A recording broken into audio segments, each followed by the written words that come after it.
मैं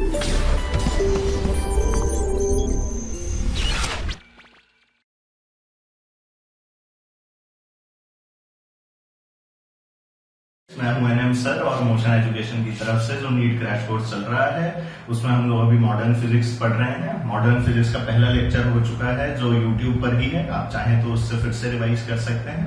जिन लोगों ने नहीं देखा है वो पुराने चैप्टर्स को देख लें। और लास्ट क्लास में हम लोगों ने फोटो इलेक्ट्रिक इफेक्ट और मैटर वेव्स वाले पार्ट को खत्म किया था। क्रैश कोर्स है, स्पीड ज्यादा है पर कंसेप्ट आपका कोई भी मिस मैं नहीं होने दूंगा, इस बात की गारंटी है। हम सभी टीचर्स आपके लिए बहुत मेहनत कर रहे हैं और आप लोग अपनी तरफ से मेहनत करें, एग्जाम निकालने के लिए पूरी कोशिश में जुटे रहें। जब भी लॉकडाउन खत्म होता है everything is going to be fine. Exams भी होंगे, they are not cancelled, they are just postponed. तो अपनी तैयारी जो है वो पूरी रखें। क्वारंटाइन के दौरान अपने आप को आलसी ना बनाएं और मेहनत करते रहें। ये जो YouTube का चैनल आप लोगों के लिए शुरू किया गया है जिसमें क्रैश कोर्स है, ये क्रैश कोर्स आपको एक्टिव रखने के लिए है, आपका फास्ट रिवीजन कराने के लिए। आशा करता हूँ आपका फास्ट रिवीजन हो रहा होगा।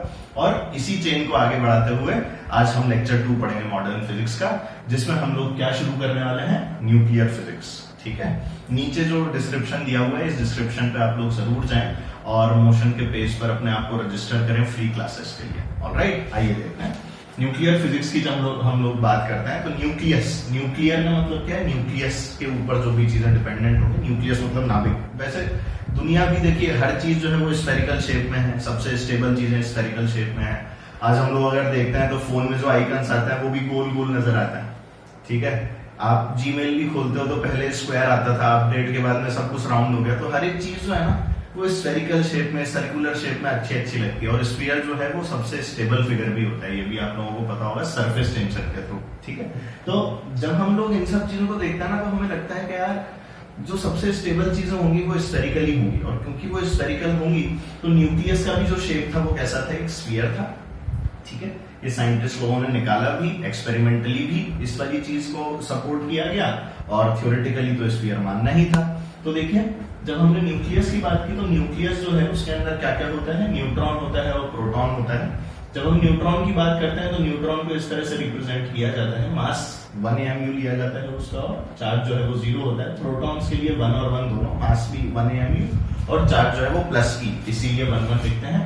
न्यूट्रॉन्स जो है उनके बारे में जेम्स चैडविक जी ने बताया था और प्रोटॉन्स के बारे में गोल्डस्टीन जी ने बताया था। और ये न्यूक्लियस की ही कुछ प्रॉपर्टीज हैं जो हम लोगों को पता होनी चाहिए। अब वो प्रॉपर्टीज क्या क्या है, लेट्स सी। देखो सबसे पहली प्रॉपर्टी जो है उसकी साइज। न्यूक्लियस का आखिर साइज क्या होता है। अब ऐसा तो है नहीं कि हमें दिखता है न्यूक्लियस। अच्छा सर माइक्रोस्कोप लगाने से दिखता है, नहीं दिखता।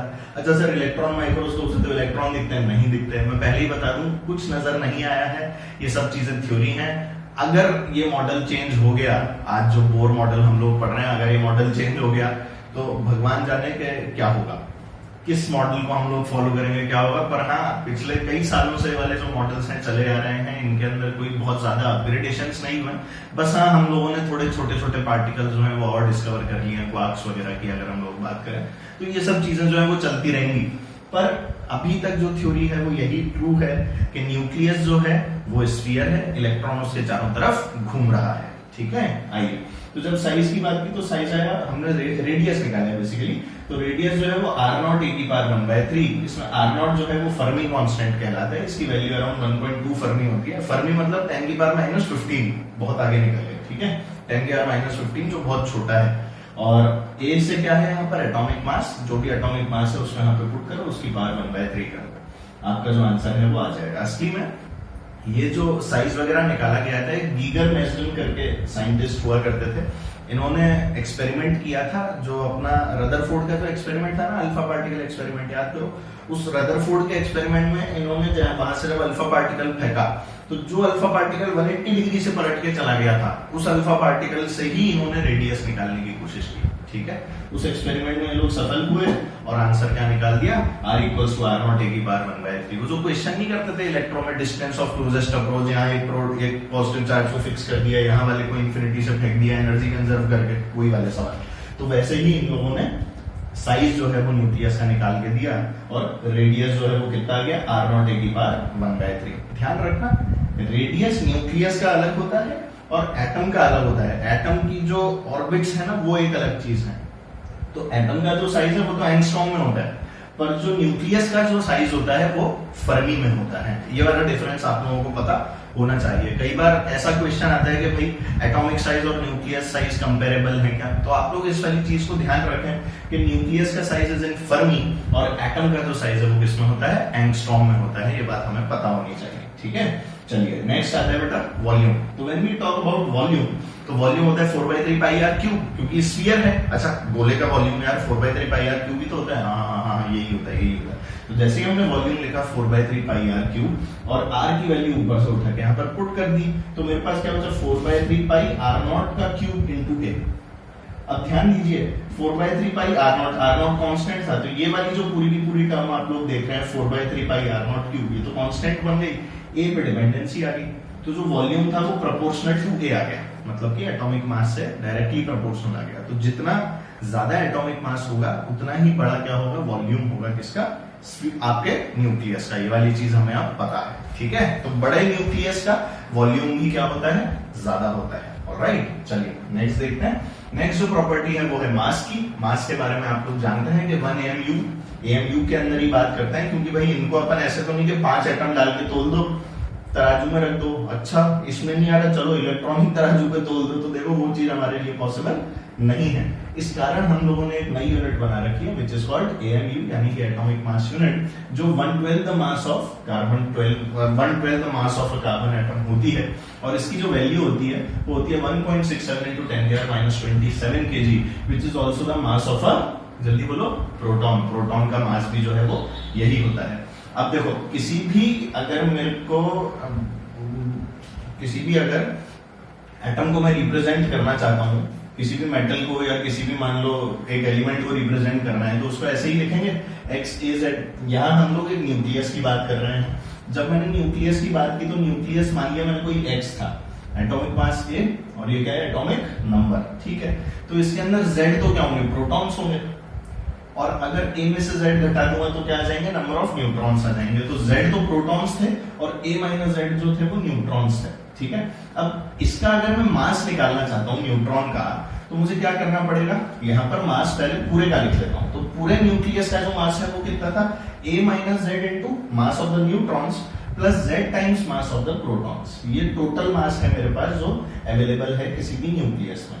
Now when I want to find the mass of neutrons होंगी, तो उस केस में देखो सबसे पहले हमें ये बात अंदाजन पता है कि हम न्यूट्रॉन का मास और प्रोटॉन का मास जो है वो करीब करीब बराबर लेते हैं। इसीलिए जब हम लोगों ने यहाँ पर Mn की जगह भी Mp पुट कर दिया तो ZMP कैंसिल आउट हो गया, हमारे पास AMP बच गया। तो इसलिए जो मास होता है किसी भी न्यूक्लियस का वो A टाइम्स ऑफ MP होता है, ठीक है। बेसिकली टोटल जो उसका एटॉमिक नंबर है उसको मास ऑफ द प्रोटॉन से मल्टीप्लाई कर दो, वही आपके न्यूक्लियस का मास पूरा का पूरा होगा। ये वाली बात हमें पता होनी चाहिए, ठीक है। इजी है, बस वो थोड़ा सा कंसेप्ट बताया तो हो सकता है आप लोगों को लग रहा है अरे ये सब क्या हो गया, पर वो पार्ट भी इजी है, इसलिए डरना नहीं है। आइए इसके बाद में डेंसिटी निकाली। अगर डेंसिटी निकाली तो मास अपॉन वॉल्यूम किया। मास कितना था, AMP। वॉल्यूम कितना था, 4/3 पाई आर क्यूब। आर की जगह क्या पुट किया, R नॉट A की पावर 1/3। जैसे ही आर की जगह R नॉट A की पावर 1/3 पुट किया तो हमारे पास में ये बच गया 3MP upon 4 pi R not cube. और इस वाली वैल्यू को देखिए, इसमें मास ऑफ प्रोटॉन यानी वही 1.67 into 10⁻⁻27 kg। R नॉट तो पहले ही फर्मी कांस्टेंट था, 3 और 4 पाई वैसे ही कांस्टेंट होता है। सारी वैल्यूज पुट करो तो वैल्यू कांस्टेंट आ गई। मतलब किसी भी न्यूक्लियस की जो डेंसिटी है वो कांस्टेंट होती है and it is of the order of 10⁻17 kg/m³। मतलब आप सोच सकते हैं कि न्यूक्लियस की डेंसिटी कितनी खतरनाक है। 1 मीटर क्यूब में 10⁻17 किलो भरा हुआ है, 1 मीटर क्यूब में। मतलब सोचो अगर आप लोग 1 मीटर का एक क्यूब बनाएंगे, 1 मीटर का एक क्यूब बना लो, उसके अंदर 10⁻17 किलो मास भरा हुआ है भाई। इट इज लाइक कि मैंने ये डॉट लगाया और इस वाले डॉट के अंदर मैंने 5, 7, 10 किलो मास जो है वो भर दिया। तो you can imagine how massive. अगर वो बहुत भारी भी होता तो क्या हालत होती, हम तो उठा ही नहीं पाते जीवन में उसको। तो बहुत बड़ी बात है और बहुत जोरदार बात है। तो it is a very high density. Nucleus की डेंसिटी बहुत हाई होती है, ठीक है। जैसे रुई है, आप कंपेयर जब करो ना डेंसिटी, तो रुई को देखा करो और लोहे को देखा करो। जैसे रुई देखो, 1 किलो रुई की है इतनी सारी, 1 किलो लोहा इतना सा। तो यही फर्क है। अब सोच 1 किलो, यहाँ तो 10 की पावर 17 किलो है भाई 1 मीटर क्यूब में, तो आप अंदाजा लगा सकते हो कि कितना भयंकर डेंस होता है। और हर न्यूक्लियस इतना ही डेंस है क्योंकि ये ए के ऊपर इसकी कोई डिपेंडेंसी नहीं है, because it is independent on the value of A. ठीक है, ये वाली बात शायद सब लोगों को समझ में आती होगी। Yes, very good. आइए इसके बाद में जो हम लोगों को बात करनी है वो बात करनी है न्यूक्लियर फोर्सेस के बारे में। ठीक है, तो देखिए न्यूक्लियर फोर्सेस जो है वो क्या होती हैं, थोड़े कंसेप्ट को समझने की कोशिश कर रहे हैं। कंसेप्ट समझेंगे क्योंकि इस चैप्टर से देखिए थ्योरेटिकल क्वेश्चन आने के बहुत चांसेस होते हैं, आए भी हैं, और जो प्रैक्टिकल क्वेश्चंस हैं, जो न्यूमेरिकल्स हैं, वो तो हम लोग कर ही रहे होंगे। कंसेप्ट को थोड़ा सा समझिए, आप लोगों को अपने आप चैप्टर की जो फील है वो आती रहेगी। तो हम लोग अब बात किसकी करेंगे, न्यूक्लियर फोर्सेस की। कुछ प्रॉपर्टीज होती है न्यूक्लियर फोर्सेस की। बेसिकली न्यूक्लियर फोर्सेस जो है, दुनिया में बहुत तरह की फोर्सेस हैं, देखो इलेक्ट्रोमैग्नेटिक हैं, ग्रेविटेशनल हैं, न्यूक्लियर हैं, वीक फोर्सेस हैं। तो न्यूक्लियर जो है वो असली में they are the strongest in nature, इससे स्ट्रॉन्ग कुछ नहीं है, सबसे स्ट्रॉन्ग यही होती है। तो ये बात ध्यान रखना, जो न्यूक्लियॉन्स के बीच में लग रही है, न्यूक्लियॉन्स का मतलब प्रोटॉन्स और न्यूट्रॉन्स, जो पार्टिकल्स न्यूक्लियस के अंदर रहते थे उनका नाम हमने क्या रख दिया, न्यूक्लियॉन्स रख दिया। एक नई टर्मिनोलॉजी बना दी, क्या नाम था उसका, न्यूक्लियॉन्स। ठीक है, it works between nucleons, acts between nucleons, मतलब सिर्फ न्यूक्लियॉन्स के बीच में लगती है। Neutron neutron, neutron proton, proton proton. ठीक है ना, चार्ज वार्ज पे डिपेंडेंसी इसकी किसी प्रकार से नहीं होती, चाहे न्यूट्रल रहो चाहे पॉजिटिव रहो, मुझे कोई मतलब नहीं है, मैं तो हमेशा लगूंगी, चाहे पॉजिटिव 0 हो, चाहे 0 0 हो, चाहे पॉजिटिव हो, मुझे तो लगना है। ठीक है, तो ये it works between nucleons. Third देखिए, it is equal in all the cases, हर केस में इक्वल होती है। इसे जबरदस्ती का चार्जेस वगैरह पे इसकी क्योंकि डिपेंडेंसी नहीं है, तो हर केस में क्या रहेगी, इक्वल। हाँ, एक स्पिन नाम का एक फंडा है जो अभी हम लोग पढ़ेंगे, अगर वो आपको पैरेलल या एंटी पैरेलल मिलता है, इन दैट केस में थोड़ा सा वेरिएशन आता है, वो हम लोग पढ़ेंगे। पर जनरली जो हमारे पास में न्यूक्लियस मौजूद है उसमें इक्वल न्यूक्लियर फोर्सेस जो है वो लग रही होती है। ठीक है, ऐसे शॉर्ट रेंज होती है। शॉर्ट रेंज क्यों, क्योंकि वो जो चुनना मुन्ना सा जो न्यूक्लियर इतना छोटा इतू सा जो न्यूक्लियस है सिर्फ उसी के अंदर लग पाती है, तो इसीलिए शॉर्ट रेंज। सिर्फ न्यूक्लियस के साइज तक ही ये सीमित है, उससे बाहर लगने की कोई हम लोगों को एविडेंस नहीं मिला है। ऑल्दो फिर कुछ एविडेंस साइंटिस्ट लोग हैं वो कहीं ना कहीं से खोज के ले ही आते हैं, तो उसके भी एविडेंसेस जो है हम लोग लगा चुके हैं दुनिया में। आइए इसके बाद में देखिए, मैंने एक ग्राफ बनाया U वर्सेस X। आपने UX ग्राफ के बारे में सुना होगा जब वर्क बार एनर्जी पढ़ा था, पोटेंशियल एनर्जी वर्सेस डिस्टेंस, जहां आपने स्टेबिलिटी डिफाइन की थी। तो जब हम लोग न्यूक्लियर फोर्सेस के लिए इस वाले ग्राफ को बनाते हैं तो ये कुछ इस तरह का आता है। देखिए ये ऐसे जाके और ऐसा, ठीक है, और इसके अंदर हम लोगों ने जब न्यूक्लियर फोर्सेस के बारे में पढ़ा तो हमें ये पता लगा कि अगर 0.8 मीटर तक डिस्टेंस है, अगर 0.8 मीटर तक डिस्टेंस है और उससे कम हो गई और उससे ज्यादा हो गई, तो हमने 0.8 मीटर को पकड़ के क्या बना लिया, एक हमने न्यूट्रल पॉइंट बना लिया। 0.8 मीटर से कम अगर डिस्टेंस हो गई तो न्यूक्लियर फोर्सेस भी रिपल्सिव हो जाती हैं, जो कि जबकि थी कैसी, अट्रैक्टिव। क्योंकि देखो न्यूक्लियस को बांधने के लिए क्या चाहिए, ध्यान दो, जैसे इधर देखते हैं, फॉर एग्जाम्पल मेरे पास में एक न्यूक्लियस है, ये जो न्यूक्लियस में यहाँ पर देख रहा हूँ इसके अंदर ये प्रोटॉन है, न्यूट्रॉन है, न्यूट्रॉन है, प्रोटॉन है। अब इस केस में हो क्या रहा है, प्रोटॉन प्रोटॉन असली में तो इलेक्ट्रोस्टैटिक फोर्स भी लगा रहा है, तो इस प्रोटॉन में मान लो इस प्रोटॉन पे फोर्स लगाया है यहाँ पे, ठीक है, इतना ही इक्वल अपोजिट इस पर लगा रहा है, पर मैं तो सिर्फ इसी की बात कर रहा हूँ। अभी डिस्टेंस भी कम है, तो आप लोग सोचो जो ये इसको जो फोर्स लगा रहा होगा, इलेक्ट्रोस्टैटिक जो रिपल्सन लगा रहा होगा, उसके कारण न्यूक्लियस को तो टूट जाना चाहिए, पर वो टूटा क्यों नहीं, क्योंकि अंदर ही अंदर से एक नई फोर्स और लग रही थी जिसका नाम था न्यूक्लियर फोर्स, और ये न्यूट्रॉन इस प्रोटॉन पे लगा रहा था, ये न्यूट्रॉन भी इस पे लगा रहा था, और ये प्रोटॉन भी इस पे लगा रहा था। तो जब इन तीनों फोर्सेस को मैंने ऐड किया, न्यूट्रॉन प्रोटॉन, न्यूट्रॉन प्रोटॉन और प्रोटॉन प्रोटॉन, तो ये जो Fe लग रही थी इसका नेट जो है वो इधर आ गया F न्यूक्लियस के बराबर, जो न्यूक्लियर फोर्सेस थी उसके बराबर। तो ये बैलेंस हो गया, अभी बैलेंस हो गया तो फूटेगा ही। तो इसी वाली बात को समझना होता है, अगर ये बैलेंस है तो नहीं फूटेगा। पर अब सोचो बहुत सारे बढ़ते रहो बढ़ते रहो बढ़ते रहो अंदर, तो क्या होगा, इनके बीच की डिस्टेंसेस जो है वो कम होती जाएंगी। अब डिस्टेंस जब इतनी कम हो जाएगी कि R की वैल्यू 0.8 फर्मी से भी कम हो जाए, R की वैल्यू 0.8 फर्मी से भी क्या हो जाए, कम हो जाए, तो इन दैट केस क्या होता है ना, फिर ये न्यूक्लियस जो है स्टेबल नहीं रहता, तब फूट जाता है। और फूटा मतलब रेडियो एक्टिविटी, न्यूक्लियस का फूटना ही क्या है, रेडियो एक्टिविटी, यानी कि उसने अपना अनस्टेबल नेचर जो है वो यहाँ पर शो कर दिया है, तो यहाँ रेडियो एक्टिविटी शो करने लगता है। तो जब R 0.8 फर्मी से कम तो रिपल्सिव हो जाती है आपकी न्यूक्लियर फोर्सेस, और जब 0.8 मीटर से ज्यादा तो अट्रैक्टिव ही रहती है, उसमें हमें कोई दिक्कत नहीं आती। ठीक है, ये मैंने लिखा भी है। When R is less than 0.8 Fermi तो फोर्सेस जो है वो रिपल्सिव रहती हैं, and when R is greater than 0.8 Fermi तो जो फोर्सेस है वो अट्रैक्टिव रहती हैं। ठीक है, ध्यान रखें कि अगर बहुत छोटे छोटे चेंजेस भी अगर हम लोग कर देते हैं डिस्टेंस के अंदर, इधर का उधर जरा जरा सा भी इधर उधर कर दिया, मतलब ये तो बहुत बड़ा है, फर्मी में देखोगे तो नजर ही नहीं आएगा।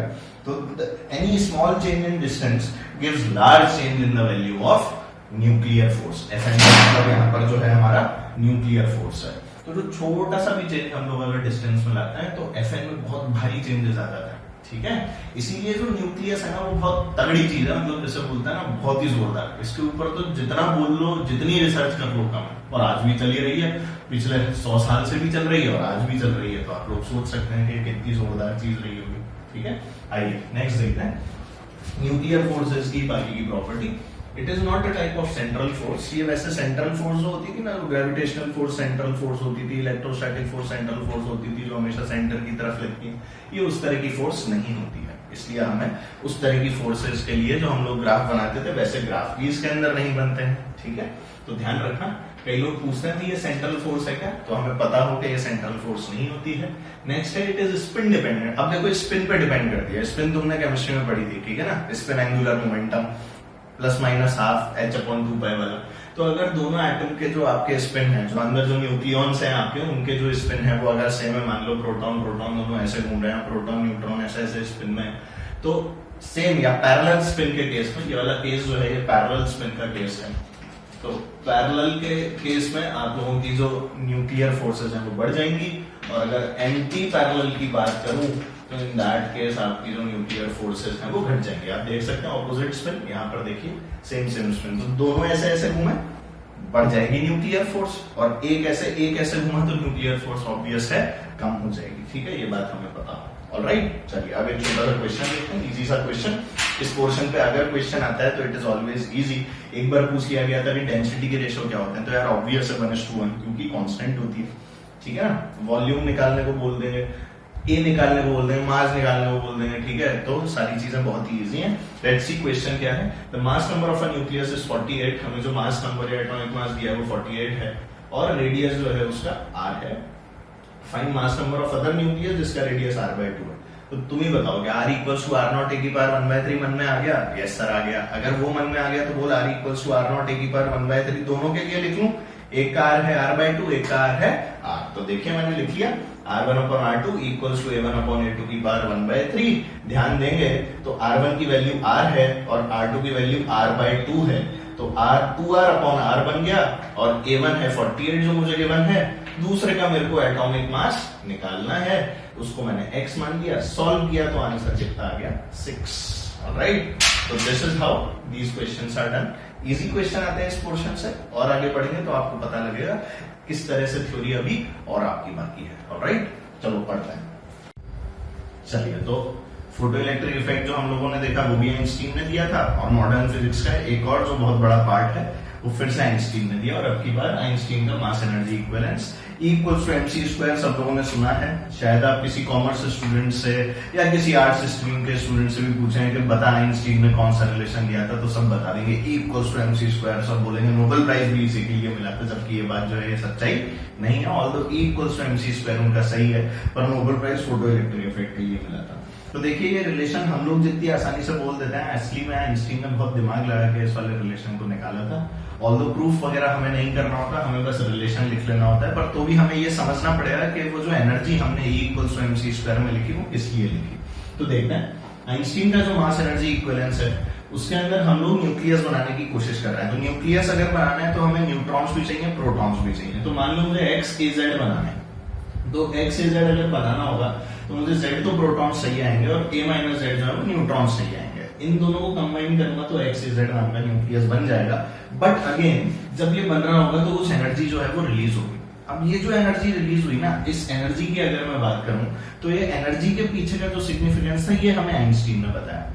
आइंस्टीन ने ऐसा बताया कि जो एनर्जी निकली ये एनर्जी की वैल्यू होती है डेल टाइम c², जो हम लोग ये रिलेशन लिख देते हैं, पर इसके अंदर c जो है वो स्पीड ऑफ लाइट है, हम लोग जानते हैं, पर ये डेल टाइम है। कि डेल्टा एम था मास डिफेक्ट। डेल्टा एम क्या था?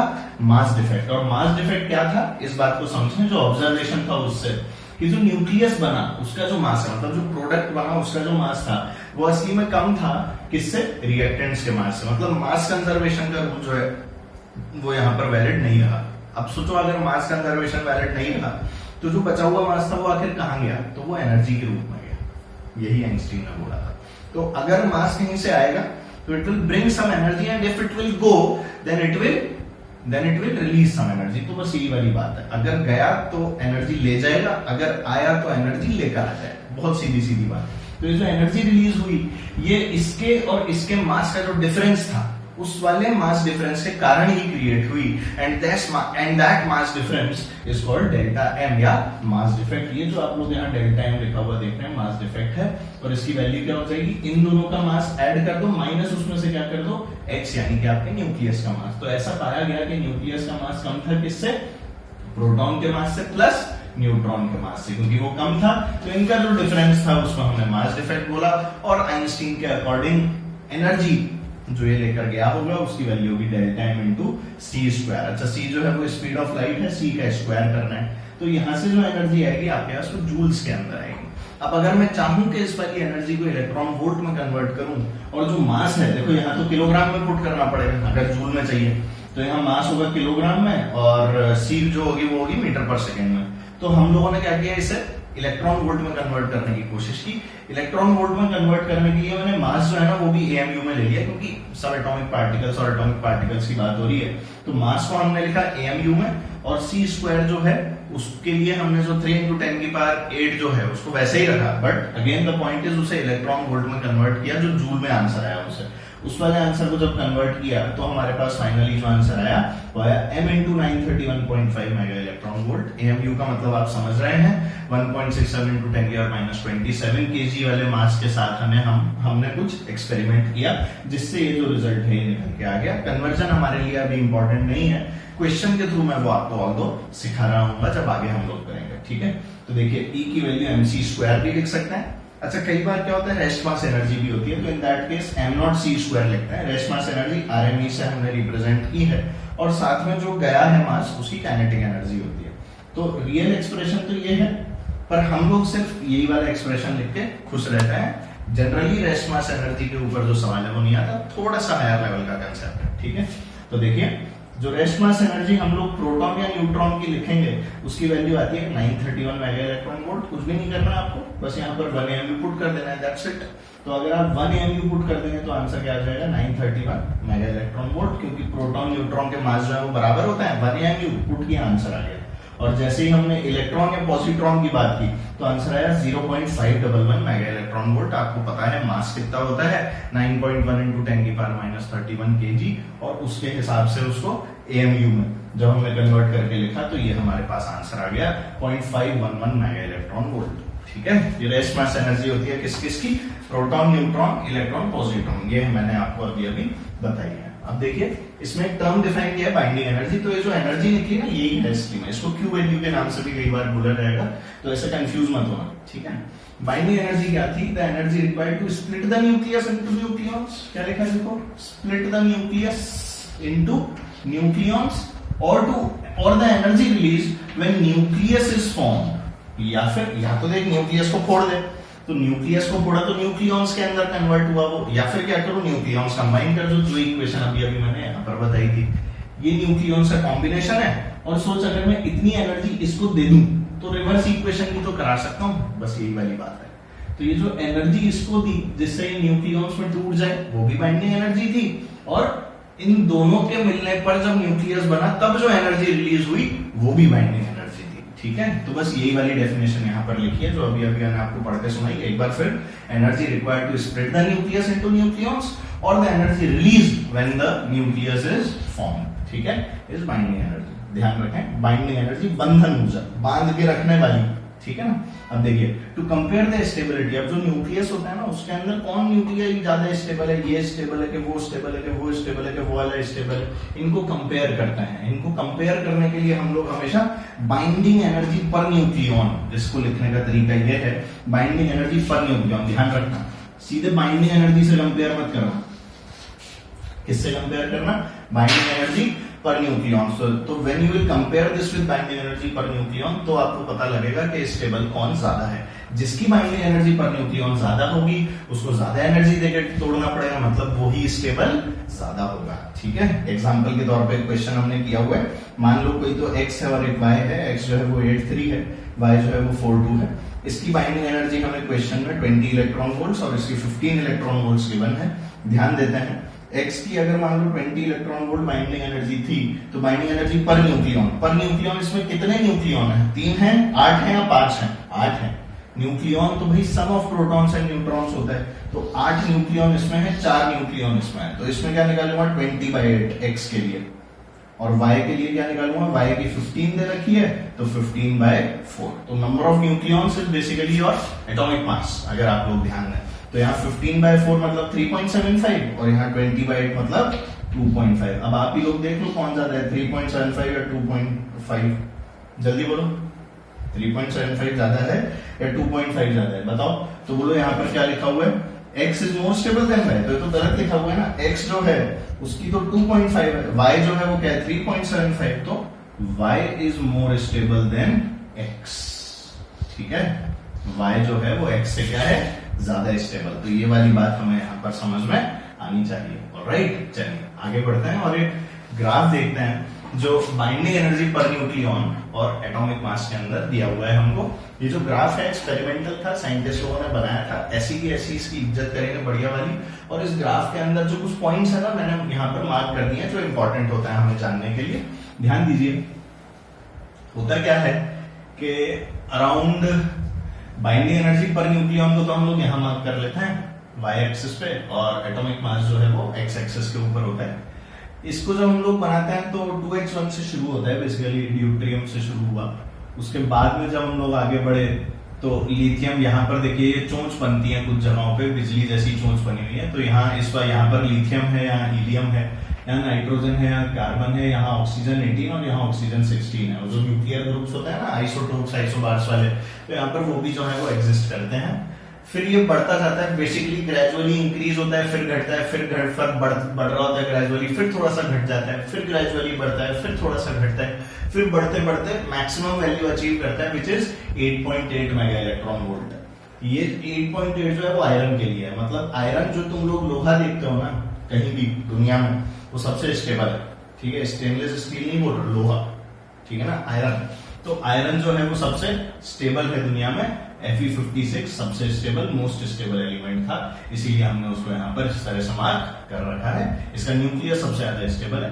यूरेनियम 235 का जो न्यूक्लियस था उसकी 7.7 मेगा इलेक्ट्रॉन वोल्ट्स की जो है वो बाइंडिंग एनर्जी पर न्यूक्लियन मिलती है। अब देखो यहाँ तक मैक्सिमम हुआ, मैक्सिमम के बाद में फिर से फॉल होना शुरू हो गया, मतलब इनिशियली बढ़ती है, मैक्सिमम होती है और उसके बाद ग्रेजुअली वापस से फॉल होना शुरू हो जाती है टुवर्ड्स द हेवियर एलिमेंट्स। ये इस वाले ग्राफ से हम लोगों ने सीखा। अब देखिए कुछ बातें लिखी हुई हैं कि भाई जो मिड साइज न्यूक्लियाई होता है वो ज्यादा स्टेबल होता है, और जो लाइट साइज के जो होता है और जो हैवी वंस होता है वो थोड़े से कम स्टेबल होता है। तो ज्यादा हैवी की तरफ जाओगे स्टेबिलिटी कम हो जाएगी, और ऐसे ज्यादा हल्के की तरफ जाओगे तो भी स्टेबिलिटी कम हो जाएगी। ठीक है, यही वाली कहानी लिखिए।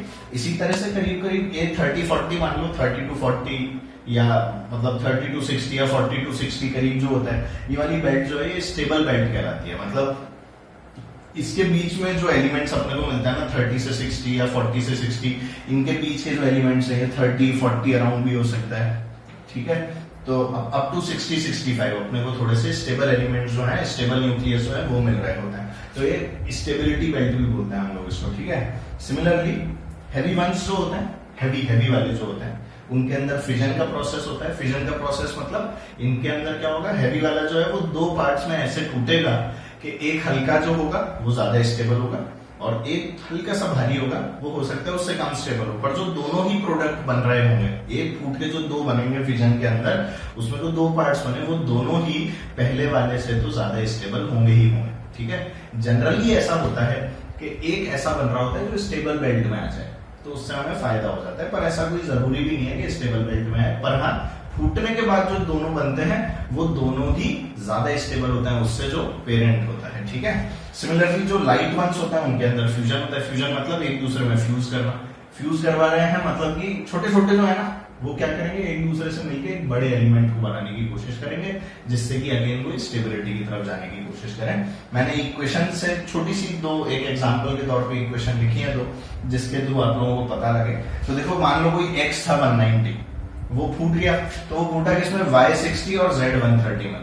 तो आप खुद ही देख सकते हैं कि x 190 बहुत आगे आगे ही मिल रहा होगा, तो ये तो बहुत अनस्टेबल था। पर जब ये फूटा तो y60 और z130 में फूटा, तो z130 मान लो यहाँ था, मान लो, और जो y60 है वो तो कहीं यहाँ होगा, तो दोनों ही ज्यादा स्टेबल है पेरेंट्स से, ठीक है। तो इसी तरह से फूटना होता है। सिमिलरली देखो A5 और B10 भी थे, A5 B10 कहीं यहाँ लाई कर रहे होंगे, इन दोनों ने मिलकर C55 बनाया, तो C55 तो आयरन के बगल में पहुंच गया, तो ये भी ज्यादा स्टेबल हो गया। तो ये जो तरीका होता है ना, जिसके अंदर हम लोग ज्यादा स्टेबिलिटी की तरफ जाते हैं, उसमें दो प्रोसेसेस होंगे, एक होगा फिजन, दूसरा क्या होगा, फ्यूजन। इन दोनों प्रोसेसेस को हमें डिटेल में पढ़ना होगा, जो हम लोग आगे पढ़ रहे होंगे, ठीक है। उससे पहले इन चीजों पर बेस्ड अगर कोई सवाल बन सकता है, उसके बारे में हम लोग आज बात कर लेते हैं, ठीक है। आइए, तो लेट्स सी क्वेश्चन क्या था। क्वेश्चन था जिसमें हमें बाइंडिंग एनर्जी दे रखी थी क्लोरीन 35 की, और उसकी वैल्यू है 298 मेगा इलेक्ट्रॉन वोल्ट्स। हमें एटॉमिक मास निकालना था अगर प्रोटॉन और न्यूट्रॉन के मास मुझे गिवन है। आप लोग देख सकते हैं अजीब अजीब से मास हैं एएमयू में, 1.007825 एएमयू और 1.008665 एएमयू।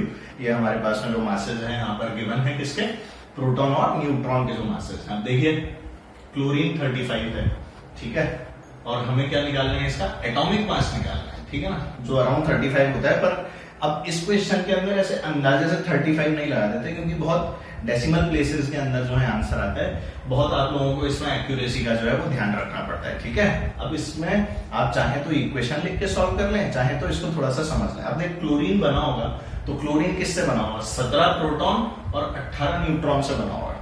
आधा अधूरा कुछ नहीं होता, तो 17 तो लिए होंगे प्रोटॉन हमने, और 18 क्या लिए होंगे, न्यूट्रॉन।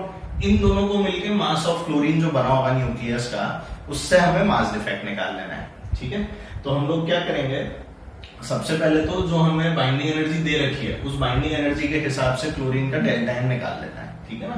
तो एएमयू में आ जाएगा सीधे, क्योंकि मेगा इलेक्ट्रॉन वोल्ट में दिया है, तो डेल्टा एन इक्वल, हम लोग E equals to delta m c square लगा दो, तो डेल्टा एन क्या आ गया, E upon c square mega electron volt वाली वैल्यू के हिसाब से। तो हमारे पास आ गया 0.32 एएमयू। ये आपका मास डिफेक्ट है क्लोरीन के लिए इस इक्वेशन में, जिसकी वैल्यू 298 मेगा इलेक्ट्रॉन वोल्ट थी बाइंडिंग वाली, ठीक है। तो यहां से मास डिफेक्ट आ गया 0.32 एमयू। अब डेल्टा एन कैसे निकालेंगे, तो देख 17 प्रोटॉन और 18 न्यूट्रॉन में मिलकर क्लोरीन बनाया था, तो 17 तो ले लिए प्रोटॉन, 18 ले लिए न्यूट्रॉन, और उसमें से किसका मास घटा दिया, क्लोरीन का। जैसे ये घटाया तो हम लोगों को वैल्यू ऑफ डेल्टा एन मिल जाती। अच्छा, डेल्टा एन तो मैं पहले ही निकाल चुका था 0.32, और मेरे को निकालना क्या था असली में, एटॉमिक मास निकालना था क्लोरीन का, तो बेसिकली MCl की वैल्यू ही निकालनी है। डेल्टा एन मैंने निकाला कितना, 0.32, तो डेल्टा एन को पुट करो 0.32, मास ऑफ प्रोटॉन यहां से उठा के इधर पुट करो, मास ऑफ न्यूट्रॉन यहां से उठा के इधर पुट करो, आपको MCl की जो वैल्यू है वो 35 ना मिलके अड़ोस पड़ोस की 34.969 एएमयू मिल जाती है। वैसे में ऑप्शन से ना बहुत अजीब अजीब होते हैं, एकदम अगल बगल के ऑप्शन होते हैं। ऐसे में एक और तरीका क्या होता है, 35 से एक आध ऑप्शन बड़ा भी दे देते हैं, तो वो तो बिल्कुल ही टिक नहीं मारना। तो ऐसी गलती मत कर देना कि 35 पे ही क्लिक पे ही टिक मार दो, या 35 से बड़े पे टिक मार दो, तो दो ऑप्शन तो इजीली हम लोग इरेडिकेट कर सकते हैं। एक ऐसा देते हैं कि 33 अराउंड दे दिया, तो वो वैसे ही आपको टिक नहीं करना। तो ऐसे में तुक्का मारना इजी होता है, पर तो भी हम लोग सॉल्व कर लें। अगर अड़ोस पड़ोस के ज्यादा ऑप्शन आ गए तो सॉल्व कर लेना ही बेहतर है, ठीक है। तो ये हमारे पास में आंसर आ गया। नेक्स्ट क्वेश्चन देखते हैं। When 1 microgram of mass is completely converted into energy, 1 microgram मास कितना दिया हुआ है, 1 माइक्रोग्राम, और उसको कंप्लीट कन्वर्जन कर दिया गया एनर्जी में, तो हमें एनर्जी रिलीज कैलकुलेट करनी है किलोवाट आवर में। अच्छा, मेरे को यूनिट भी दे रखी है, इस क्वेश्चन की खास बात यही है, और अच्छा क्वेश्चन भी है, आप चाहें तो इसको सजा के रख सकते हैं अपने पास। तो कैलकुलेशन करना है किसका, एनर्जी रिलीज का, और एनर्जी रिलीज भी किलोवाट आवर में। तो ना जूल में देनी है ना इलेक्ट्रॉन वोल्ट में देनी है, इस बार नई यूनिट में देनी है जो होती है किलोवाट आवर। अब किलोवाट आवर के बारे में करंट इलेक्ट्रिसिटी में आप लोगों ने सीखा है कि 1 किलोवाट आवर जो होता है वो 3.6 इंटू 10⁶ जूल होता है। ठीक है, अगर ये कन्वर्जन हमें नहीं पता तो फिर हमें प्रॉब्लम आएगी। हमने किलोवाट आवर को कन्वर्ट किया भाई 60 इंटू 60 करके, ठीक है, और किलोवाट था तो इसलिए 1000 से भी मल्टीप्लाई किया, तो ये हमारे पास आता है 3.6 इंटू 10⁶ जूल्स। 1 किलोवाट आवर इतनी एनर्जी होती है। ठीक है, ये हमने करंट के अंदर सीखा है। अब देखो delta E equals to delta time C square लगा देते हैं।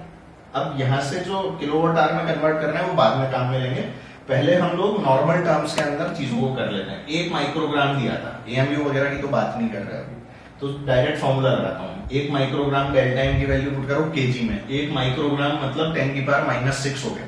ठीक है, और वो भी केजी में चाहिए, तो 10⁻⁻6 इंटू 10⁻⁻3। अब इसमें लोग जो टर्म भूलते हैं ना अप्लाई करना, मैं फिर बता रहा हूँ, वो यही वाली टर्म होती है 10⁻⁻3। ये क्वेश्चन इसीलिए बहुत प्यारा क्वेश्चन है, अगर आप समझें तो 10⁻⁻6 तो लोग लिख देते हैं 1 माइक्रोग्राम को, पर वो 1 माइक्रोग्राम को ग्राम में लिख रहे हैं, किलोग्राम में नहीं लिख रहे हैं। समझना, फिर बोल रहा हूं, वो 1 माइक्रोग्राम को ग्राम में लिख रहे हैं, किलोग्राम में नहीं लिख रहे हैं। और जब equals to delta time C square में आप नॉर्मल वैल्यूज डालेंगे, जूल में आंसर निकालने को, तो मास किस में होना चाहिए? किलोग्राम में। वेरी गुड, तो ये 10⁻⁻6 is 1 microgram. Now you have to convert that into kilogram. तो देखो 10⁻³ से फिर मैंने मल्टीप्लाई किया है। ये गलती जिन्होंने की उससे जो आंसर आया वो आंसर ऑप्शन में जरूर था, और वो पहला ऑप्शन था। ठीक है, ध्यान रखना। तो 10⁻⁻6 ये हो गया इंटू 10⁻³ किलोग्राम में conversion, multiplied by C square. C मतलब 3 इंटू 10⁸ का स्क्वायर, तो 9 इंटू 10⁻16 आ गया। इसको जब हमने सॉल्व किया तो 9 इंटू 10⁻7 जूल्स मेरे पास में निकल के आ गया। अभी तो जूल में था, मुझे किसमें चाहिए था? किलोवाट आवर में। 1 किलोवाट आवर इतने जूल होते हैं, ये मैं जानता हूं, तो डिवाइड कर दो 3.6 इंटू 10⁻6 से, तो आपका आंसर किसमें आ गया? किलोवाट आवर में। और कितना आ गया? 25 किलोवाट आवर। तो देखिए बहुत ही सुंदर आंसर है, 25 किलोवाट आवर।